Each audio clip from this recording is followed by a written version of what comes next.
इनके अंदर में पीएचडी भी रजिस्टर कराइएगा और देखिएगा, बहुत अच्छी टीचर है ये, बहुत मेहनती है। तो मैडम आपका बहुत बहुत स्वागत है, आप शुरू करें। ओके ओके, नमस्कार। ठीक है। आपको मेरी वो स्लाइड दिखाई दे रही है जैन बोर्ड की बच्चों? नहीं मैम, नहीं दिख रही। अच्छा नो डाउट बहुत अच्छी टीचर, बहुत अच्छी टीचर है। वही तो मैं कह रहा हूँ, मेहनती रही। एक सेकेंड पर ना, अब सबसे पहले जो मॉडल आपको पढ़ाने जा रहे हैं उसका हर चीज का पहले बेस जरूरी होता है ना। तो बेस के साथ साथ में क्योंकि आपको कोई भी थ्योरी पढ़ेगी तो उसके पहले वो उसका किस चीज से अटैचमेंट है, क्यों इस थ्योरी को लागू किया गया। थ्योरी मीन्स मॉडल, प्रतिरूप, पैटर्न, हाइपोथेसिस, आप इसको कुछ भी नाम दे सकते हैं, क्योंकि इसकी हमको आवश्यकता क्यों पड़ी, है ना। क्योंकि देखिए हम ये जानते हैं कि मानवीय अर्थव्यवस्था में कृषि का विशेष महत्व है, ये तो आप जान रहे हैं ना। जीविकोपार्जन की प्रक्रिया में जैसे कि शिकार करना, पशुपालन और वन संसाधनों पर दीर्घकाल तक निर्भरता के उपरांत मनुष्य धीरे धीरे कृषि विधियों को अपनाने लगा और कालांतर में वह इन्हीं के साथ जीविकोपार्जन भी करने लगा। क्योंकि देखिए कोई ना कोई यदि हमारा जीवन है तो हमको कुछ ना कुछ उसके लिए आवश्यकता होती है।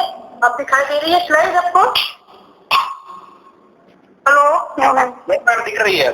अच्छा ठीक है, अभी इसमें शुरू करें। अब तो हम पहले बेस बता रहे हैं आपको। इसी पर आधारित जो अन्य व्यवसाय भी मानवीय क्रियाओं से जुड़कर अपनी आधुनिक सभ्यता के प्रतीक हो गए। देखिए कोई भी चीज इंटरकनेक्टेड होती है। जैसे जंगल थे, जंगल में हम कंदमूल फल खाते थे, कंदमूल फल खाने के साथ साथ में हमको किस किस चीज की आवश्यकता पड़ी, इसका भी संबंध हमारे इस प्रतिरूप में होता है। इसके अतिरिक्त कृषि के प्रचलन ने मनुष्य की विभिन्न आवश्यकताओं की पूर्ति की थी, जिससे जीवन में स्थायित्व आया। जब स्थायित्व आया तो हमको रहने के लिए घर की आवश्यकता पड़ेगी, है, और अपने पेट को चलाने के लिए और कुछ कार्य करने की आवश्यकता पड़ेगी। तो क्योंकि पहले तो इतनी तकनीकी विकास नहीं हुआ था, तो हमने घर बना लिए कच्चे पक्के कैसे भी। तो हमको जो खेती करनी थी उसमें हमको पशुओं का सहारा लेना पड़ता था। तो धीमे धीमे हमारी सभ्यता का विकास हुआ। कृषि का आरंभ भी मानव सभ्यता की भांति बहुत ही प्राचीन समय से, ये हमने आपको पिछली वर्ष में बताया था कि एकदम इतनी जो हमारा जो कृषि प्रादेशिकरण हुआ है, उनके उपयोग में हमको जो क्लैरिफिकेशन किया है वो ऐसे ही नहीं है, धीमे धीमे उसमें विकास होना शुरू हुआ था। कहना ये कठिन है कि कृषि सुव्यवस्थित कार्य कब प्रारंभ हुआ, क्योंकि पहले हम जंगलों में रह करके वहाँ पर थोड़ा पेड़ उगाते थे। धीमे धीमे हमारा ये कृषि रूप में चीजें आने लगी, ठीक है। इसके साथ ही निरंतर बढ़ती हुई जनसंख्या के कारण ही, क्योंकि जनसंख्या अधिक है तो हमको उनके पेट को भरने के लिए तो हमको जंगलों को साफ किया और कृषि क्षेत्रों को को हमने परिवर्तित कर दिया।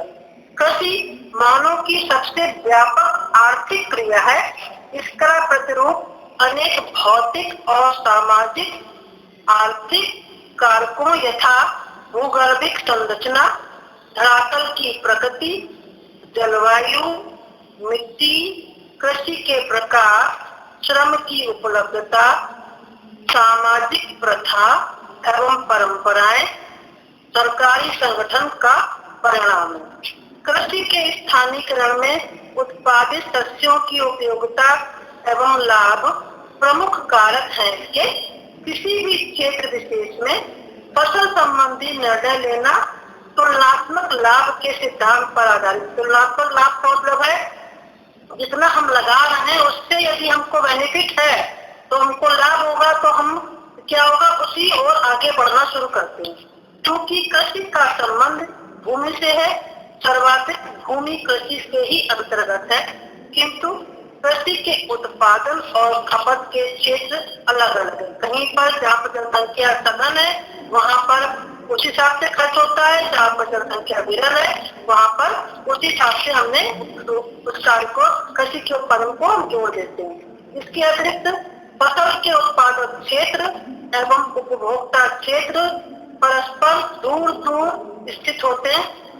उत्पादित वस्तुओं को में हमको किसकी आवश्यकता पड़ती है? परिवहन साधनों की आवश्यकता पड़ती है। ये जो हमारा मॉडल है इसी पर ही बेस्ड है। स्थानिक दूरी और परिवहन व कृषि सहित सभी आर्थिक क्रियाओं के स्थानीयकरण और संगठन को प्रभावित करता है, क्योंकि जो जितना दूरी बढ़ती जाती है तो हमारा कॉस्ट उसका बढ़ता जाएगा, तो जो समीप क्षेत्र में उसका उपभोग होगा और जो थोड़ा दूर जाकर उपभोग होगा, दोनों के दामों में वेरिएशन आएगा। इसी का इन्होंने इस मॉडल में मेन रूप से इसका दृश्य बताया है। ये सिद्धांतों को परिकल्पित करने का प्रयास सबसे पहले इन्होंने किया, इसने वान न्यूमैन ने, जो भूमि उपयोग को निर्धारित कर सके और उसके माध्यम से कृषि अवस्थिति के सिद्धांतों और प्रतिभाओं को विकसित किया जा सकता है। कृषि भूगोल में वान न्यूमैन का योगदान विशेष उल्लेखनीय है, क्योंकि ये सर्वप्रथम जर्मन विद्वान अर्थशास्त्री, जिनका पूरा नाम जोहान हेनरिक वान न्यूमैन ने कृषि अवस्थिति सिद्धांत को सर्वप्रथम प्रतिपादित किया था सन 1836 में। ठीक है, इसको हम स्थान सिद्धांत के नाम से भी जानते हैं, क्योंकि इन्होंने तुलना की थी किसमें? उत्पादक लागत का और परिवहन को, उसके उन्होंने प्रॉफिट कितना होगा या लॉस होगा उसके रूप में इन्होंने अपने मॉडल को प्रतिपादित किया था, जो कृषि उत्पादों के मूल्य को नियंत्रित करते हैं तथा भूमि उपयोग के प्रारूप में परिवर्तन करते हैं। इन्होंने ही औद्योगिकरण से पहले अपना मॉडल बनाया और मानव क्षेत्र में उन्होंने कहा जो भी हम जानते जा रहना है, खाना है, पोषण के लिए क्या क्या कार्य करना है, इसकी नींव इन्होंने ही रखा। इन्होंने कहा कि अपने सराउंडिंग एरिया के पूरा अपने आसपास के परिवेश के साथ साथ आर्थिक संबंधों के रुझानों की पहचान करने का प्रयास किया कि इनका कनेक्ट किया जहाँ पर रह रहे हैं और जो उसका सराउंडिंग क्षेत्र है वहाँ पर क्या चीज हो सकती है, इसका आपस में इन्होंने इंटरव्यू किया। इन्होंने कृषि गहनता, जो कि हम आपको बता चुके हैं क्या होती है, आर्थिक लगान, क्योंकि आप भूमि का उपयोग करेंगे कृषि भूमि का तो आपको लगान देना पड़ता है। कृषि प्रतिरूप, क्योंकि हम किस पैटर्न से कृषि को कर रहे हैं, इसका इन्होंने इसे मॉडल में प्रयोग किया, जो कि कृषि के विकास का एक आधार भी माना जाता है। और इसके अतिरिक्त इन्होंने इस मॉडल में प्राथमिकता में क्या था, दूरी के आधार पर उपयोग को दिखाया। जैसे उदाहरण के तौर पे हम कह सकते हैं के लिए मूल्य में परिवर्तन शहर केंद्र से बढ़ती हुई दूरी के अनुसार ही परिवर्तित होता रहता है। ये मॉडल जो था 19वीं सदी के अर्थशास्त्री, जो कि हम बता चुके हैं, इन्होंने के द्वारा प्रसिद्ध एक सिद्धांत है, जो इन्होंने कहा कि एक नगर, जो आपको दिखा रहे हैं केंद्र में, एक आदर्श राज्य की रूपरेखा तैयार की, जिसकी योजना इन्होंने कृषि के इर्द गिर्द अपने जो सराउंडिंग क्षेत्र है उसी के आसपास को वही इतना ही इन्होंने वेरिएबल माना था। भूमि उपयोग को प्रभावित करने वाले अनेक आर्थिक कारकों में दूरी का महत्व इन्होंने सर्वोपरि माना है, जो कि देखिए आपको 2-3 आपको ये दिखाई दे रहे होंगे। इसमें देखिए दूरी के हिसाब से चीजों को अंतर आता जाता है। इसमें इन्होंने ये कहा, दूरी एवं एक आर्थिक इकाई है, बाजार से दूरी बढ़ने के साथ साथ भूमि उपयोग स्वरूप में अंतर और उसमें इकोनॉमिक रेंज में अंतर आता है, ह्रास होने लगता है। कृषक के घर से जैसे जैसे खेतों की दूरी बढ़ती जाती है, सस्ते प्रतिरूप में भी अंतर आता जाता है और लाभ की दर में भी कमी होने लगती है, क्योंकि हम ये जानते हैं कि बाजार से जितनी दूरी बढ़ेगी उसी हिसाब से भूमि उपयोग से प्राप्त लाभ में हमको कमी का आने लगेगी, क्योंकि यातायात लागत उस हिसाब से बढ़ जाती है। इसका मतलब हम कह सकते हैं कि दोनों में कैसा संबंध है, दोनों में आपका ऋणात्मक संबंध है। ठीक है, फिर हम कह सकते हैं कि ये किसी भी भूखंड पर वही व्यवसाय अपनाना चाहिए जो सर्वाधिक प्रॉफिट प्रदान करे। उनका ये सिद्धांत निश्चयवादी और मानकी है। इन्होंने कहा कि प्रत्यक्ष रूप से समान दिखाई देने वाली भूमियों पर भिन्न प्रकार के भूमि उपयोग होते हैं, और जो देखिए इसमें दिखा रहे हैं कि कितना ऋणात्मक और धनात्मक जो आ रहा है, ये इसके अंतर्गत में इसी को इन्होंने मेन माना। इन्होंने कहा कि बाजार के निकटतम पेटी में शीघ्र नष्ट होने वाली वस्तुओं का विशेषीकरण मिलता है, और जिसकी मांग अधिक हो और परिवहन महंगा होता है उसके अधिक से अधिक। इस पेटी के बाहर हम कम मतलब नष्ट होने वाली, कम खराब होने वाली और कम मांग वाली और कम परिवहन लागत वाली वस्तुओं की पेटी को विकसित करते हैं। इनके मॉडल को स्थानिक मॉडल की इन्होंने रचना की, जो मानवीय क्रियाओं के प्रतिरूप के विश्लेषण का प्रथम मॉडल है। इन्होंने निष्कर्ष निकाला कि भूमि का उपयोग भूमि के लगान के मूल्यों की भिन्नता का प्रकार है, जो केंद्रीय बाजार से फार्म की दूरी के परिवहन मूल्य को परिलक्षित करते हैं। दूरी जितनी अधिक होती जाएगी, वस्तु के परिवहन का मूल्य उतना ही अधिक होता जाएगा। जब किसी वस्तु के उत्पादन और परिवहन की लागत इसके बाजार मूल्य और के बराबर होती है, तो कृषक इसकी खेती के आर्थिक लाभ की सीमा पर निश्चित कर लेते हैं। क्योंकि ये मॉडल जो है सरल रूप से परिवहन व्यय पर एक मात्र चर के रूप में आधारित है। भूमि लगान और बाजार से दूरी के संबंध का परिकलन उन्होंने प्रतिस्पर्धी फसल की परिवहन प्रवणता यानी कि ट्रांसपोर्ट वेरिएंट के संदर्भ में किया है। उन्होंने कहा है कि फल, सब्जी जैसी शीघ्र नष्ट होने वाली वस्तुओं को प्रति इकाई दूरी पर परिवहन मूल्य अधिक होता है। किसी भी फार्म उत्पादन का भूमि लगान केंद्रीय बाजार से दूरी बढ़ने के साथ घटता है, और लगान घटने की दर उस वस्तु के परिवहन प्रवणता के द्वारा निर्धारित होती है। अतः जिसका बाजार मूल्य परिवहन मूल्य दोनों उच्च होते हैं, वे ही बाजार के अधिक निकट चीजें हम उत्पन्न करने का प्रयास करते हैं। इस पर इन्होंने जोर दिया। कम उत्पादन लागत और कम परिवहन लागत वाली फसलें बाजार से दूर उगाई जाए। इनका उद्देश्य क्या था कि कृषि भूमि उपयोग बाजार से दूरी के साथ जो और किस प्रकार बदलते हैं, इन्होंने अपने मॉडल में दो आधारभूत बिंदु प्रस्तुत किए। पहला था कि किसी फसल के उत्पादन की सघनता उसकी बाजार से दूरी बढ़ने के साथ घटती है। दूसरा मॉडल था कि बाजार से दूरी के साथ भूमि उपयोग का प्रकार बढ़ता है। और उनका एग्जाम्पशन क्या था, क्योंकि जो उनका सिद्धांत कैसा था, मैं कहता आपको निश्चयवादी था और मानकी था, जो निश्चित अवगहितों के आधार पर विश्व में वस्तु स्थिति का स्पष्टीकरण करते हैं।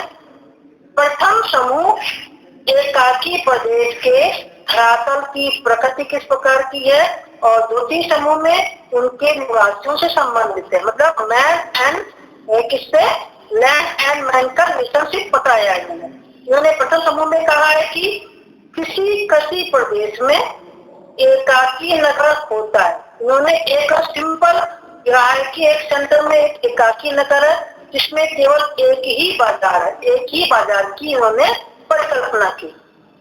इसके लिए इन्होंने कहा कि कृषि क्षेत्र समरूप होता है, होमोजीनियस होता है, क्योंकि वहाँ पर समान उर्वरता वाला क्षेत्र होता है और वहाँ पर समान जलवायु वाला भी क्षेत्र होता है, क्योंकि समरूप है, सब चीज में समानता होगी। और इन्होंने तीसरा बताया कि कृषि क्षेत्र उत्पादन के लिए नगर को एकमात्र बाजार माना इन्होंने, और परिवहन लागत को दूरी के समानुपातिक माना है कि उसी के हिसाब से घटता और बढ़ता रहता है। ये इन्होंने कहा कि पहले जो हमारा समूह होता है, क्योंकि दो इन्होंने परिकल्पना की। दूसरे समूह में इन्होंने कहा कि कृषि क्षेत्र में समान प्रजाति वाले लोगों का समान वितरण पाया जाता है। सर्वत्र श्रम मूल्य समान, और जो आपस में जो स्पर्धा होती है, जो कहने चाहिए जो कंपटीशन होता है, उसके अनुसार उपलब्ध नहीं है। और क्षेत्र की अर्थव्यवस्था स्थिर है, मूल्य में कोई भी उतार चढ़ाव नहीं होता है।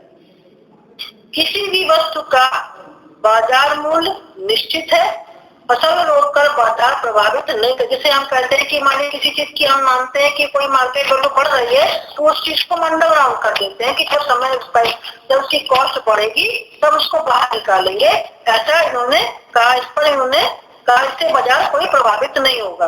और सभी कसरत आर्थिक मानव की भांति व्यवहार करेंगे, इसका प्रमुख उद्देश्य क्या है? अधिकाधिक लाभ अर्जित करना।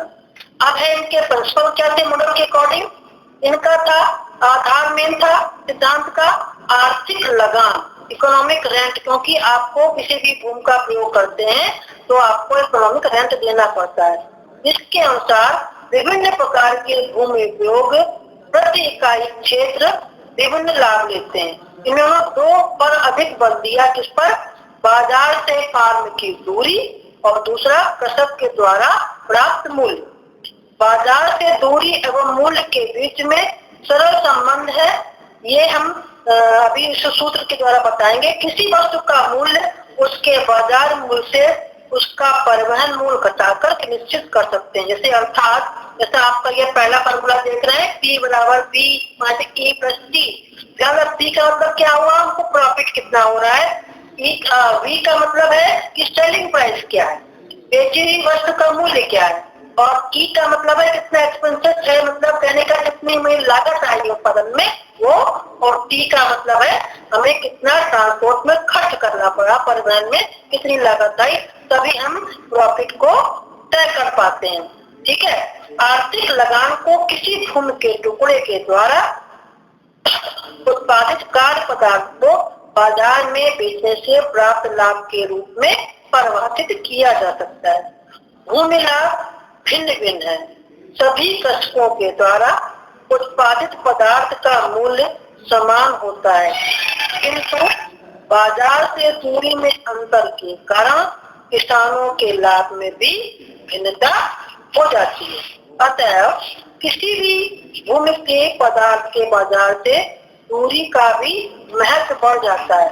आर्थिक लगान वास्तविक लगान नहीं है, इसकी गणना हम इस सूत्र से कर सकते हैं। L बराबर Y in the bracket P minus C minus YD और द ब्रैकेट में आपका F। इसका मतलब क्या है? L आपका L का मतलब क्या है?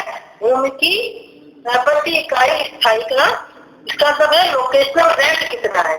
फिर आपका Y का मतलब है आपका प्रति इकाई भूमि की उपज, मतलब कितना क्रॉपिंग यील्ड है, कितनी हमारी फसल की उपज कितनी है। फिर तीसरा है आपका P, फसल का बाजार मूल्य, मतलब है कि मार्केट प्राइस क्या है क्रॉप का, उस क्षेत्र का। फिर आपका है C, फसल की उत्पादन लागत कितनी है, मतलब हमारा कितना प्रोडक्शन में एक्सपेंसेस कितना हो रहा है। फिर आपका आता है YD के बाद फिर आपका आ गया बाजार की दूरी D की डिस्टेंस कितना है बाजार में, वो इसका ये करता है। फिर आपका ये कौन सा मॉडल आ गया, ये इससे आपकी प्रॉफिट आ जाती है, इसमें कि कितना आप स्थायी क्रम के रूप में आता है। ये चीजों को आप सूत्र के द्वारा याद कर सकते हैं।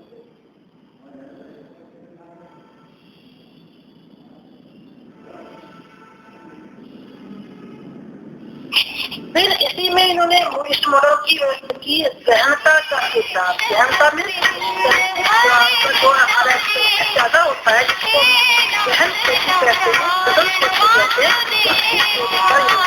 इतना मॉडल उन्होंने कहा कि नगर से दूरी के भी अधिक सघन जो गहनता होती है उसी के द्वारा बदलती रहती है बढ़ती रहती है, क्योंकि हमें जो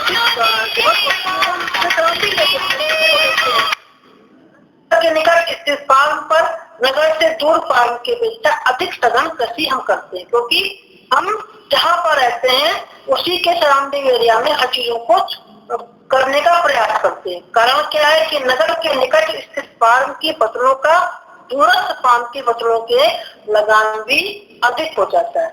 नगर के निकट स्थित फार्म के उत्पादन का परिवहन मूल्य भी उसकी अपेक्षा कम होता है और जब उच्च लगान हमको इससे प्राप्त होगा। इसके अतिरिक्त उर्वरक, बीज, सिंचाई, श्रम,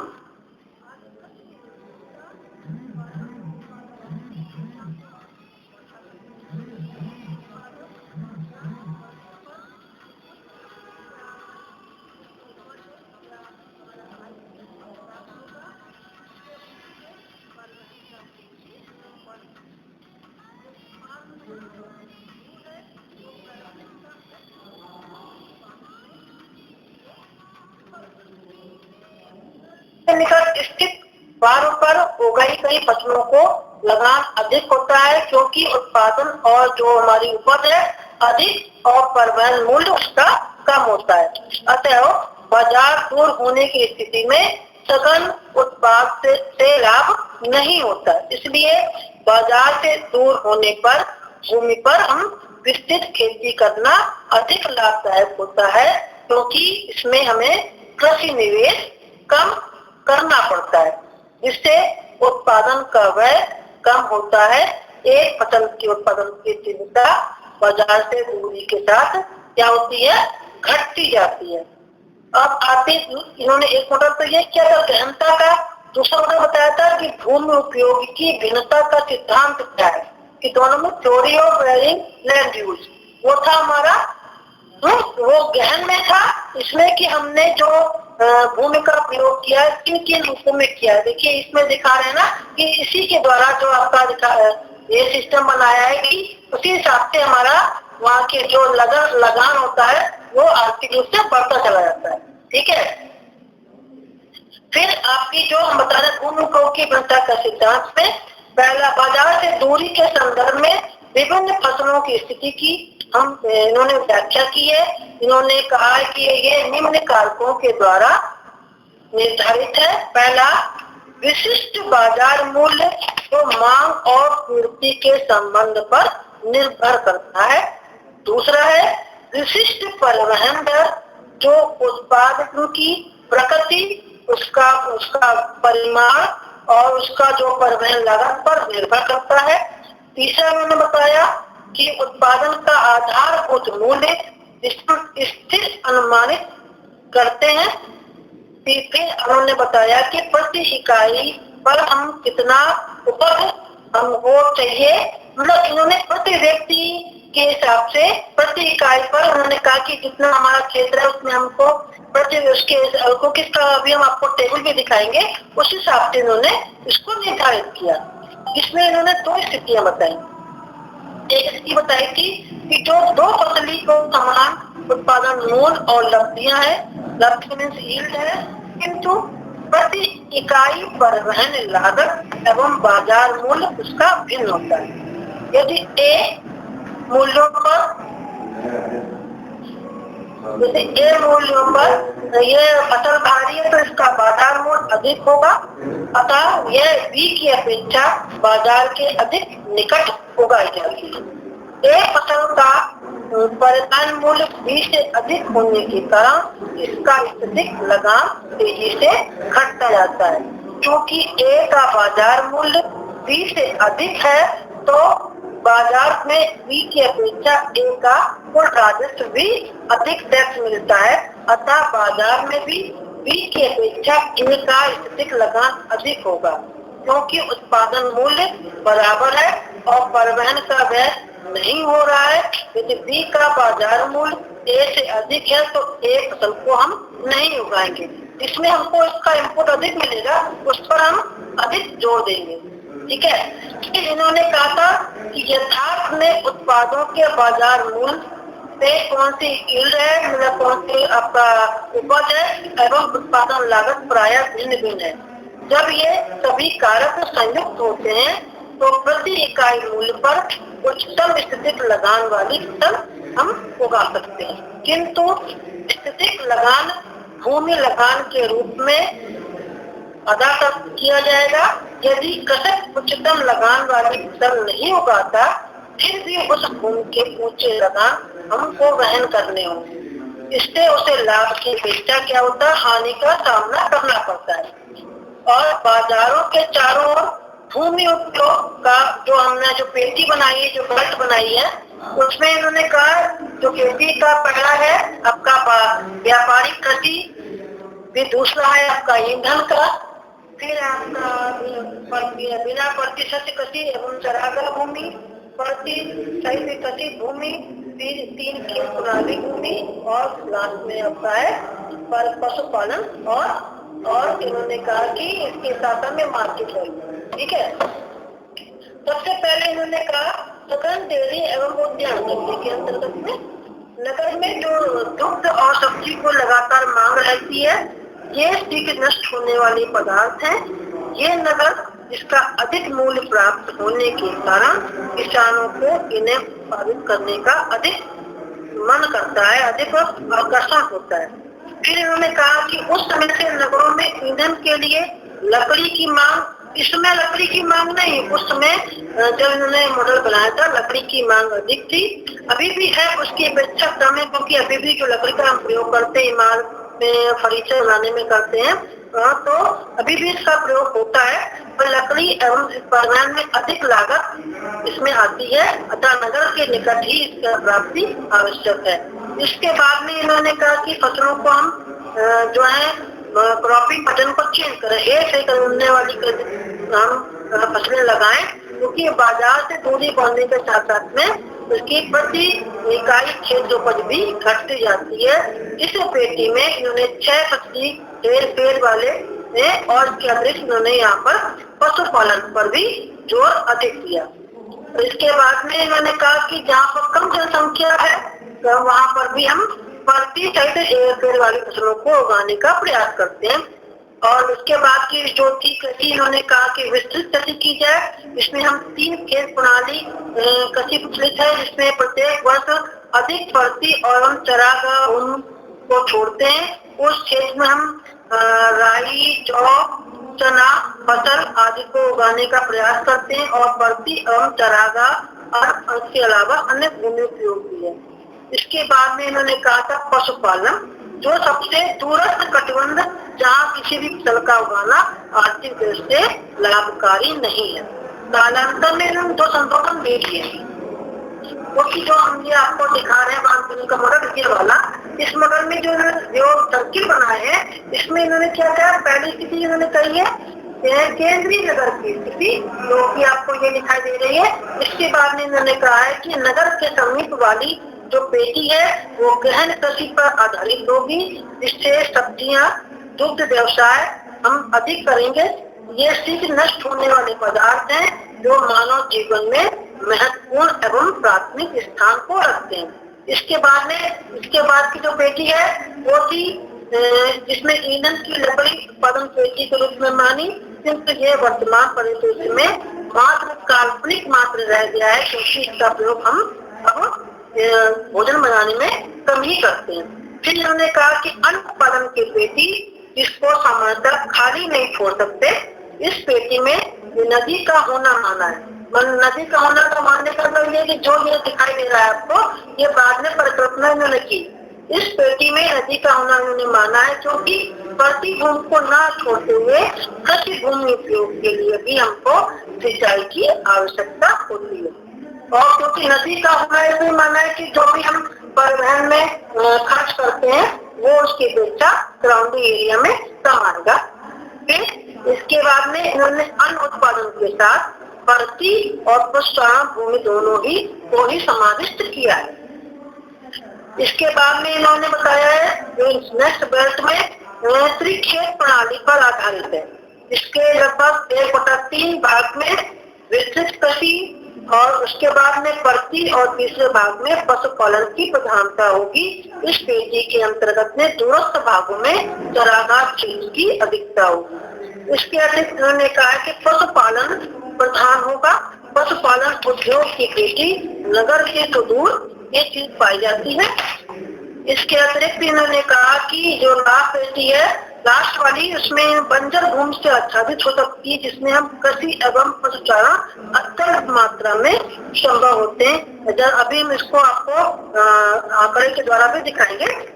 पर इन्होंने कालांतर में 2 संशोधन किए थे। कौन कौन से? पहला, समतल मैदान के मध्य में एक नौगम्य नदी प्रवाहित होती।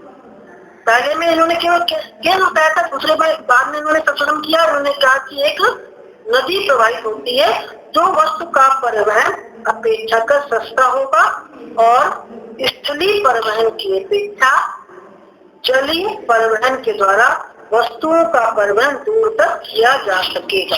इस संशोधन के प्रभाव से मॉडल के वृत्ताकार वलय दीर्घाकार होंगे। और इन्होंने ये भी कहा कि मैदानों में केवल एक नगर के स्थान पर अनेक छोटे प्रतिस्पर्धी नगर से जो छोटे नगर मैदान के मध्य में स्थित बड़े नगर से जुड़े होंगे। जो कि देखिए दिखाया जा रहा छोटा संशोधित नगर है कि एक नगर सेंटर में बताया है, उसके बाद में आस पास वाली जगह के रूप में इन्होंने परिकल्पना की है। जिससे भूमि उपयोग की पेटियों की क्या है आकृति के में अंतर आता रहता है। इसके साथ साथ में इन्होंने जो है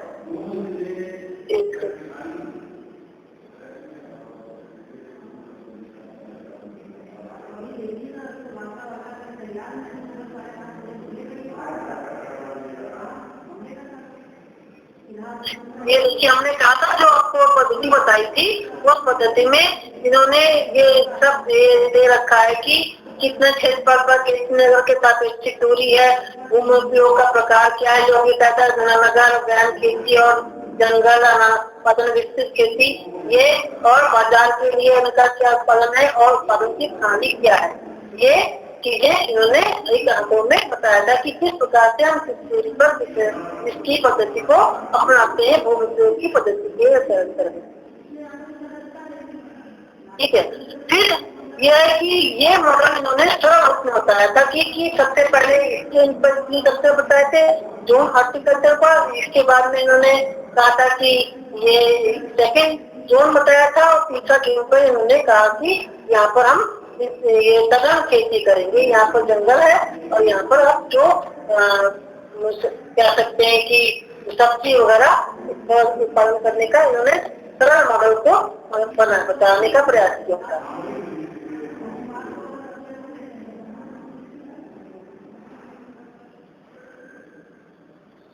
ठीक है। इसके बाद में इन्होंने जो परिकल्पना की थी वो बाजार की और दूरी की, तो उसके साथ साथ में इन्होंने, क्योंकि आप कोई भी कार्य करेंगे उसका आपकी कुछ समय तक वो चीज चलती रहेगी, उसके बाद में क्या होगा उसका आलोचना होना शुरू हो जाती है, चाहे वो कुछ भी हो। आप कोई एक परिकल्पना करेंगे बनाएंगे, उसके परिकल्पना कुछ समय तक वो प्रभावी रहती है और उसके बाद में उस परिकल्पना में कुछ न कुछ परिवर्तन होता रहता है। तो इसके साथ साथ में इन्होंने इनके परिकल्पना में आलोचना कौन कौन सी थी, इनके सिद्धांत परीक्षण करने का जो उन्होंने प्रयास किया था।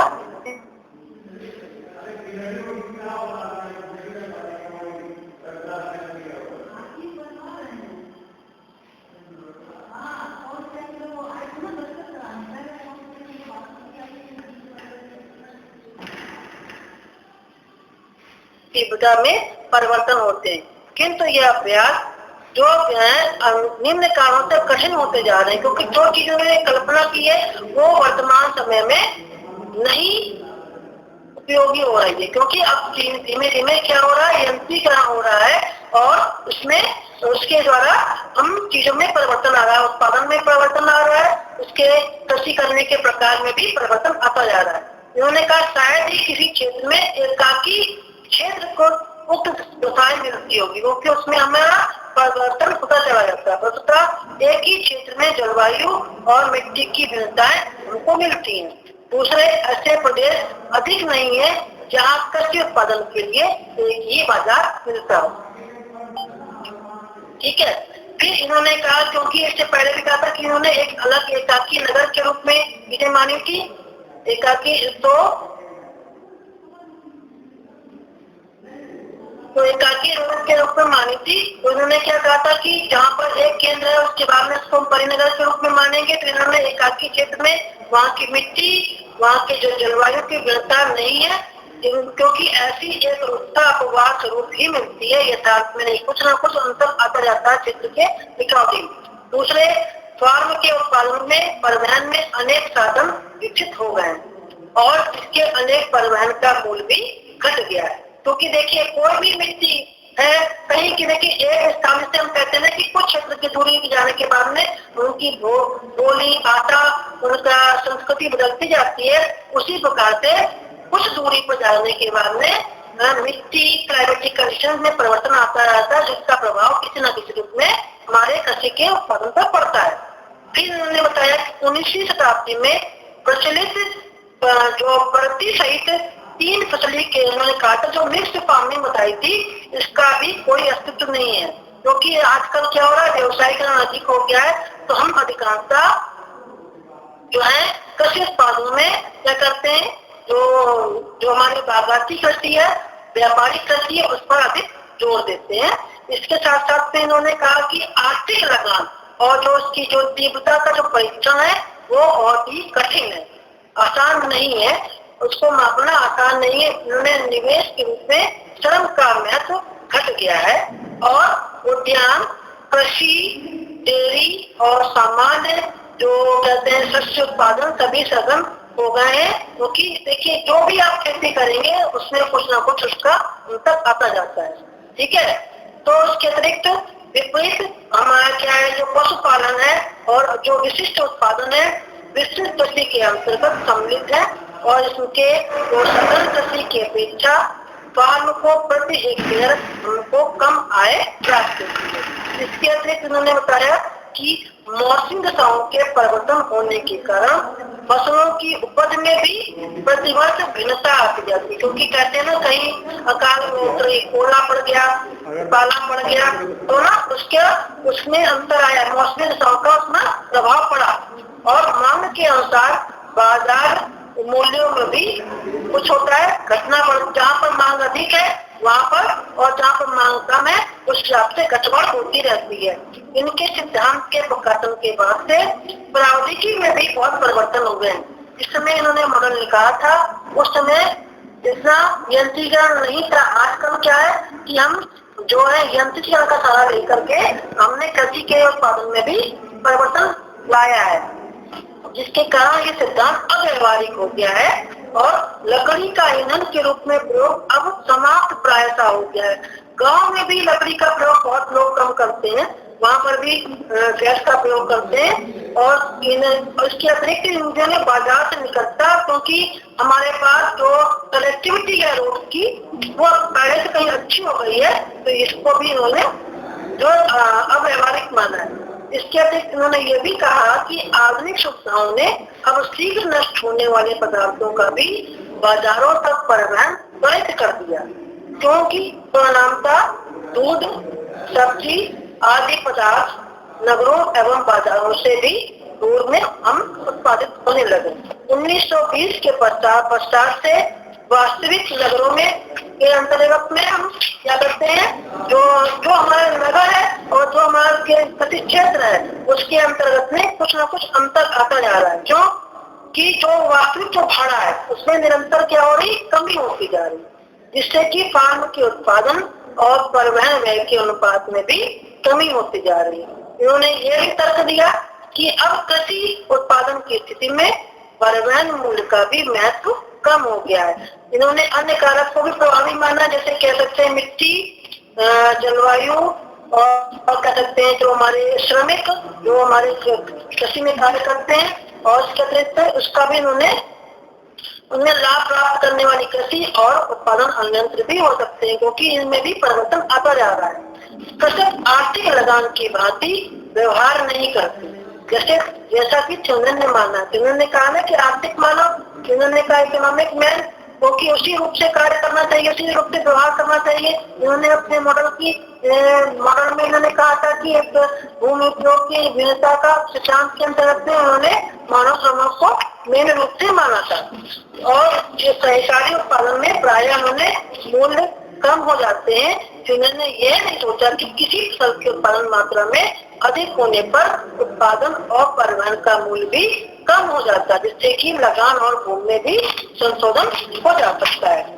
इसके अतिरिक्त और इन्होंने ये भी कल्पना की थी, जो कि सिद्धांत इनका यथार्थवादी नहीं है, क्योंकि सर्वत्र जो कह सकते हैं समतल और जो मैदानी भाग उपलब्ध नहीं है और न ही कृषकों की आर्थिक एवं मनोवैज्ञानिक तथा समान है।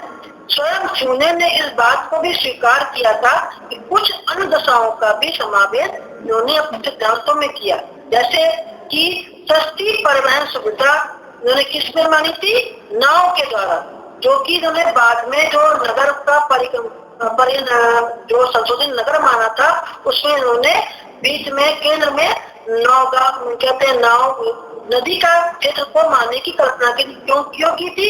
क्योंकि उस क्षेत्र पे हम लंबी दूरी तक में किसी चीज को एक स्थान से दूसरे स्थान ले जाना में हमारे लिए आसान होगा। ऐसी स्थिति में भूमि उपयोग की जो पेटियां हैं वो क्या हो गई? सब केंद्रित वृत्त न होकर के नदी के समानांतर हो गई। पहले वाली सर्किल में थी, फिर आपके वो उसके समानांतर होने लगी। उन्होंने एक अन्य उपनगर का जो विकास किया था वो काल्पनिक आधार पर तो निश्चित किया, इसका अपना उन्होंने व्यापार क्षेत्रों इस उपनगर का प्रभाव भी चारों दिशाओं की ओर भूमि उपयोग पर होगा। तीसरा केंद्र इन्होंने माना कि चारों दिशाओं की मृदा की उर्वरता में अंतर होना, इससे कृषि की सघनता एवं प्रारूप में विविधता उत्पन्न होती है। इसके अतिरिक्त इन्होंने कहा कि इनका जो सिद्धांत है मात्र स्थायित्व के निकट का है, उसमें तकनीकी विकास के साथ भूमि उपयोग के स्वरूप में होने वाले परिवर्तन पर कोई भी स्थान उन्होंने नहीं दिया। इसके अतिरिक्त ये भी कहा कि यहाँ पर जो उन्होंने समीकरण जो प्रयोग किया है वो अपूर्ण है, जिनका संशोधन और विद्वानों ने किया, जिसमें कि गैरिसन और मार्बल प्रमुख है।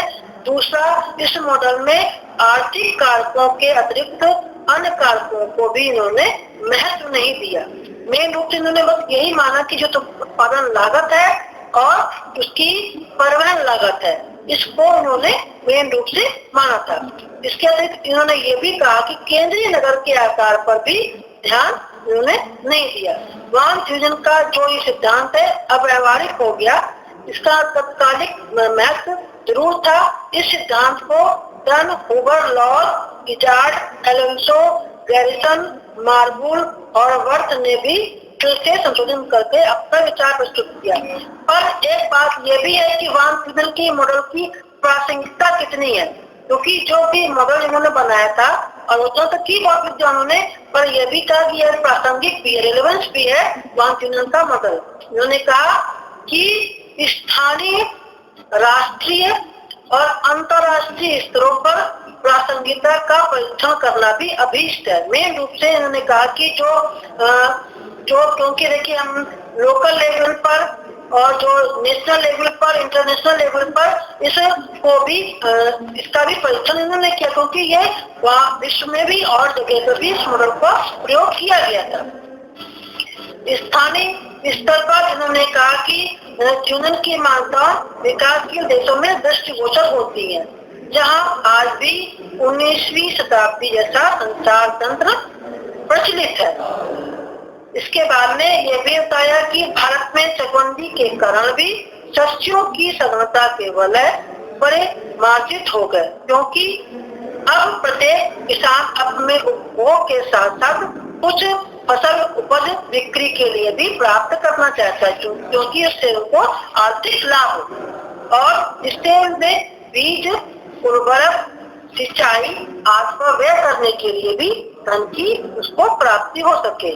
इसके अतिरिक्त उन्होंने इनकी प्रासंगिकता है मॉडल में कि विकासशील देशों में यह देखा गया कि उन्नत बीजों के प्रयोग के कारण अनुयोगियों की और अप्रासंगिकों की हम विकसित की तरफ बढ़ गए, विकासशील थे। राष्ट्रीय स्तर पर भी इन्होंने कृषि भूमि उपयोग में अनेक परिवर्तन दृष्टिगोचर होते हैं। कह सकते हैं कि यूएसए के कृषि प्रदेश जो 1 शताब्दी से भी पहले विकसित हुए थे, यूनियन के इसी मॉडल पर ही आधारित है, किंतु परिवहन प्रौद्योगिकी में सुधार होने पर स्थानीय शस्त्र प्रतिबंधों में भी काफी अंतर आ गया है। क्योंकि देखिए पहले से जो कोई भी इन्होंने हाइपोथेसिस लिखी, मॉडल जो बनाया, उस समय प्रासंगिक ज्यादा था। वर्तमान समय में इनकी जो है प्रासंगिकता इसमें नहीं थी। इसके अतिरिक्त इन्होंने यूनियन का सिद्धांत आधुनिक समय में इन्होंने 2 प्रकार से उपयोगी माना। एक आर्थिक कारकों पर ध्यान केंद्रित करता है, दूसरा भूगोल में इनका क्या प्रयोग था, स्थितिक लगान की संकल्पना प्रस्तुत करता है, क्योंकि इनका सिद्धांत क्या था, स्थानिक था। नगरीय एवं ग्रामीण दोनों भूमि उपयोगों के अध्ययन में ये संकल्पना उपयोगी सिद्ध हुई। इस सिद्धांत ने मानव के व्यवहार पर शोध को भी प्रेरित किया। कह सकते हैं कि कुछ सीमाओं या कमियों के बावजूद भी ये सिद्धांत फार्म संबंधी अध्ययनों के लिए भी उपयोगी ढांचा मान सकते हैं, क्योंकि इसकी ढांचा मान सकते हैं क्योंकि इनके वान सुमन के जो मुख्य सिद्धांत के लक्ष्यों से वो क्या थे, मेन रूप से किसी भी फसल के उत्पादन की सघनता बाजार से दूरी के साथ घटती है। उत्पादन की सघनता से आशय भूमि की प्रति इकाई पर लगाए जाने वाले निवेश की मात्रा से है। और इन्होंने ये भी कहा था कि किसी भूमि पर जितना अधिक श्रम, पूंजी, खाद, तकनीकी विधियों का प्रयोग किया जाएगा, उत्पादन की सघनता उतनी ही अधिक समझी जाएगी। और इन्होंने इनके लक्षण ये भी था कि बाजार से दूरी के साथ भूमि उपयोग का प्रकार और स्वरूप भी परिवर्तित होता जाता है। क्योंकि पहले हमारे पास सुविधाएं नहीं थी, अब सुविधाएं हैं। इसके अतिरिक्त इनके जो अवधारणाएं थे, उनके मूल तत्व कौन कौन से थे, मूल तत्व थे उनके अंतर्गत में। क्योंकि इन्होंने क्या कहा था, पहला कहा था कि उन्होंने एक जाति कृषि प्रदेश की संकल्पना की जिसका विश्व के अन्य भागों में कोई संबंध ना हो, है ना, मेन रूप से। दूसरा इन्होंने किया था कि ये इस प्रकार के प्रदेश में एक ही नगर होना चाहिए जो इस प्रदेश की कृषि विशेषताओं के लिए केवल एक ही बाजार हो, एक ही नगर हो और एक ही बाजार हो। मतलब इन्होंने सिंगल चीजें मानी। फिर इन्होंने कहा था कि ऐसे प्रदेश में धरातल पूरी तरह से समतल हो और अन्य प्राकृतिक दशाएं भी लगभग समान हो, जिसमें उत्पादन की लागत और परिवहन व बराबर हो।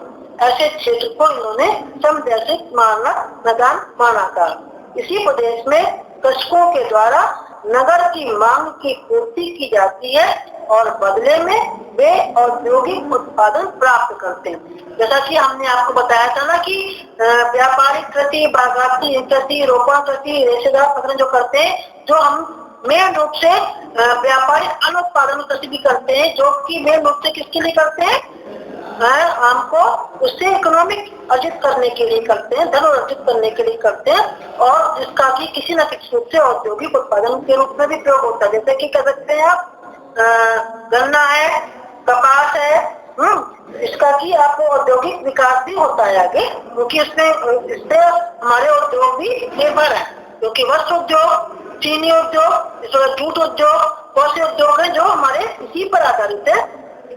कृषक अपने उत्पादित वस्तुओं को स्वयं मुख्य नगर तक ले जाते हैं और यातायात का साधन एक प्रकार हो जिसमें वह दूरी और वजन के अनुपात में ये घटता बढ़ता रहता है। क्योंकि ये तो जाहिर सी बात है, आप छोटा किसी चीज में सामान को इधर उधर ले जाएंगे, लोडर है, ट्रक है, या किसी और में आप लोड करते हैं या ट्रेन के द्वारा ले जाते हैं, बाय रोड ले जाते हैं माल को, तो उस हिसाब से उसकी कॉस्ट में घट-बढ़ होती रहती है।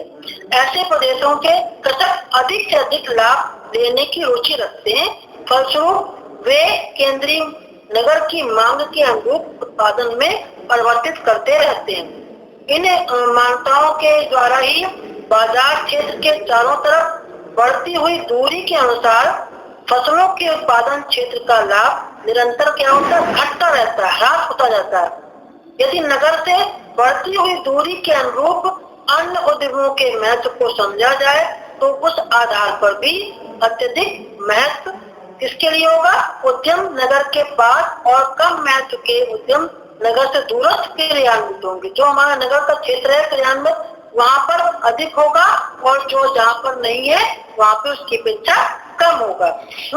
फसल उत्पादन और बाजार में भी इसका हम सीधा ही संबंध मानते हैं, जो कि हम आपको दोनों सूत्रों के द्वारा बता सकते हैं, बता चुके हैं आपको। एक तो जिसमें आपको सब बताया था क्या कि बाजार की कसर का जो लाभ कितना है, जो हमारी जो बेची हुई वस्तु और उत्पादन लागत में परिवहन लागत कितना आता है, उस हिसाब से जो प्रॉफिट आता है उस कह सकते हैं P बराबर V minus E plus T। दूसरा आपको फॉर्मूला बताया जिसमें हमने कहा था कि उन्हीं फसलों का उत्पादन हम करेंगे जिससे हमको अधिक लाभ हो, मतलब प्रति इन्होंने इकाई क्षेत्र का स्थानीयकरण का रूप पर इन्होंने मेल जो केंद्रित किया था कि प्रति एकड़ कितने उपज है, उसी हिसाब से इन्होंने जोड़ दिया था, वो आपको हम ये भी बता चुके हैं। कहने का तात्पर्य है कि नगर से जैसे जैसे कृषि उत्पादन क्षेत्र की दूरी बढ़ती जाती है, उसी अनुपात में हम इसके कॉस्ट में भी अंतर हम करते जाते हैं, अंतर मिलता जाता है, क्योंकि उनकी वैल्यू में हम जो है कि वहाँ के ट्रांसपोर्ट की वैल्यू को भी जोड़ देते हैं। इसी प्रकार से बाजार से दूरी बढ़ने के साथ साथ उत्पादकता और लाभ में भी अंतर आता जाता है, और भूमि उपयोग भी परिवर्तित होता रहता है, जैसा कि हमने आपको इसके बारे में बताया। इसके अतिरिक्त हम ये कह सकते हैं कि जो इनकी आलोचना हुई थी उसमें कुछ परिवर्तित किया जाए तो इनका जो मेन रूप से था कि सेंटर में ये और बीच में इन्होंने हमने ये नदी मार्ग को माना। देखिए पहले तो वलय के रूप में हमारे थे, इसमें हमने कहा था पहला हमारा नगर होगा, नगर के बाद में पशुपालन होगा, पशुपालन के बाद में ईंधन होगा, ईंधन के बाद में अनुत्पादन होगा, फिर गहन खेती होगी, फिर चरागाह होगा, फिर ऐसी गतिविधि होगी, या उसके बाद में ये तो सर के रूप में माना था। फिर बाद में जिसमें हमने आपको जो उन्होंने 2 संशोधन भाग किए थे, जिसमें इन्होंने कहा था कि जो नदी का मार्ग भी इन्होंने परिकल्पना के रूप में माना था, तो उसका जो एरिया है वो चेंज हो गया, क्योंकि नदी गोल नहीं प्रवाहित होती है, नदी का एक मार्ग होता है। फिर क्या हुआ, नगर जो है नदी के सराउंडिंग क्षेत्र में बनने लगा, जो कि जो सर्किल की जगह है वो कैसा होने लगा, वैसा हमारे लंबवत रूप में बढ़ने लगा। तो उसी के आसपास क्षेत्र जो नदी के क्षेत्र होगा उसके आसपास हमारा भूमि कैसी हो गई, मेन रूप से उपजाऊ भूमि हुई, है ना। तो इस प्रकार से उसके आकृति में अंतर आने लगा। ठीक है, इन्होंने क्योंकि अब जो आलोचना हुई थी, आलोचना के बाद में जो हमने आपको बता दिया था कि जो प्राथमिकता इसमें है कि क्यों हमने किन इस मॉडल को हमने कहाँ प्रयोग किया गया था, आपको ये बता चुके हैं। यूएसए में भी कृषि प्रदेश को 1 शताब्दी से पहले इस मॉडल के आधार पर वहाँ पर विकास किया गया था, किंतु जो हमारा इसमें क्या कह सकते हैं, जो प्रौद्योगिकी का जो स्तर है वो पहले की अपेक्षा बहुत बढ़ गया है, जिसका कि हमारे जो कृषि मॉडल पर और स्थानीय शस्य कटिबंधों में भी अंतर आता जा रहा है। ठीक है, और बताइए आप। हेलो हेलो हेलो हेलो जी मैम। हाँ मेरा ये आज का ये टॉपिक हो गया कंप्लीट। आपको इसके बारे में कुछ पूछना है? जो हमने आपको बताया कि वान न्यूनन का मॉडल क्या था, वान न्यूनन का उन्होंने मॉडल क्यों निकाला, इनकी बाद में आलोचना भी हुई, और आपको बताया कि इनका जो मॉडल है किस बेस पर आधारित है और इसके मॉडल का कितना रिलेवेंट है, और इन्होंने किस किस फार्मूले को मानते हुए इस कार्य को किया।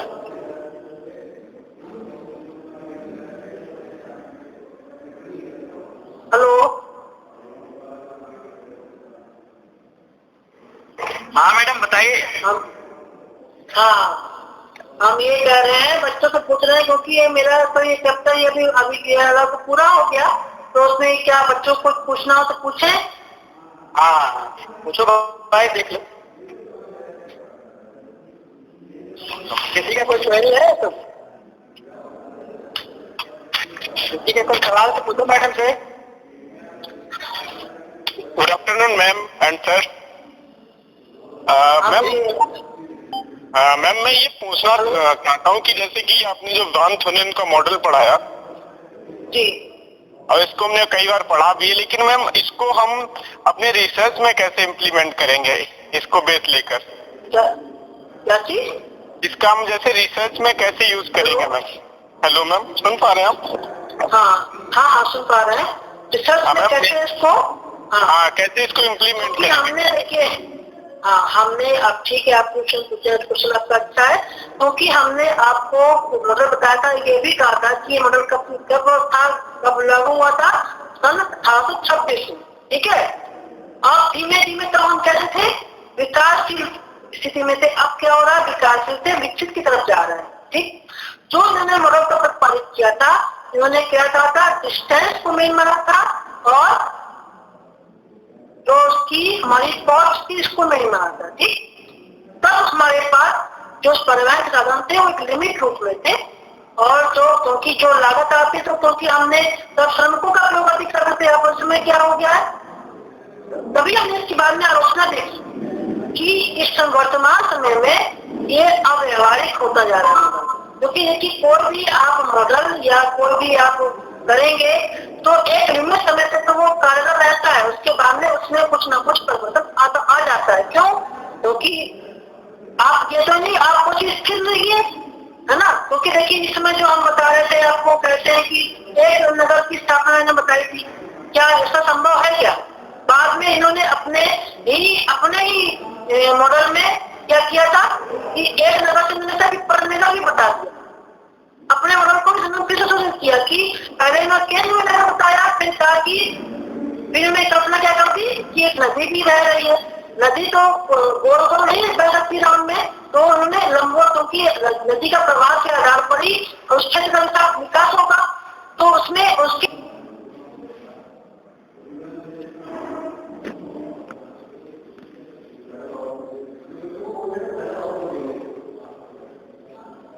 मैम लेफ्ट हो गई है। हेलो, प्रॉब्लम कर रहा है। हाँ ठीक है, चलो कोई नहीं, कोई बात नहीं, चलो अच्छी बात है। लेक्चर तो पूरा हो गया था ना मैडम का? Yes ma'am. ओके ओके, चलो सभी को thank you sir. Okay thank you sir. Okay, सभी को धन्यवाद, सभी लोगों को धन्यवाद। हेलो हेलो, हाँ वापस आई मैडम। हेलो, हाँ मैम, हाँ मैम, हाँ जी मैम, जी मैम। हाँ तो बच्चा लोग पूछा तो उसका जवाब दे रहे थे ना, वो बीच में वो कट गया था नेटवर्क फिर से थोड़ा। आवाज आ रही है मेरी? हाँ आ रही अरे ना, हाँ तो आप पूछ रहे थे ना, क्योंकि देखिए हमने ये भी कहा कि इनके जो उसकी भी आलोचना भी तो हुई थी ना, आलोचना की थी कि पहले ये ऐसा संभव था, क्योंकि प्रौद्योगिकी का हम इसका यूज करने के कारण क्या हो रहा है, इसमें अंतर आ रहा है, जैसे कि हमने लॉन्ग डिस्टेंस को भी कम समय में कवर कर लिया है ना, और ये हमने श्रमिकों की संख्या कम कर दी, और हमने अन्न उत्पादन, क्योंकि हमारा जो क्रॉपिंग पैटर्न उसमें भी परिवर्तन आ गया। हम ये जरूरी नहीं कि हम, इन्होंने कहा था कि एक समान रूप में, इन्होंने कहा था होमोजीनियस क्षेत्र की समरूपी मांग को इन्होंने माना था, जो कि हम इसको भी इन्होंने नकार दिया बाद में, और क्योंकि कहा कि ये जरूरी नहीं है कि एक ही स्थान पर सब जगह एक सा तापमान हो, एक सी मिट्टी हो, उसमें परिवर्तन होता रहता है, अंतर होता रहता है। तो उसी हिसाब से, क्योंकि जैसे हमने आपको उसका उदाहरण भी दिया था कि हम एक स्थान दूसरे स्थान पर जाते हैं तो हमारी बोली, भाषा, रहन सहन, खान पान में अंतर आता जाता है, उसी प्रकार से हमारी प्राकृतिक संरचना, वहाँ की क्लाइमेटिक कंडीशन, वहाँ की मिट्टी और वर्षा के रूप में, क्योंकि मेन हमारा क्या है, लैंड है, लैंड के हिसाब से हमने कार्य किया, उसमें परिवर्तन अपने आप आना संभावित है। तो इसके साथ में उन्होंने उनकी स्थितियों में आलोचना हुई थी ना, तो कुल मिलाकर के अब उतना कारगर नहीं है, पहले कारगर था, क्योंकि तब में हमें बहुत परिवर्तन आ गया, क्योंकि हमारा प्रावधिक विकास अधिक हुआ है ना, क्लियर हुआ? हेलो जी कुछ नहीं, कुछ पूछना है और कुछ पूछना है?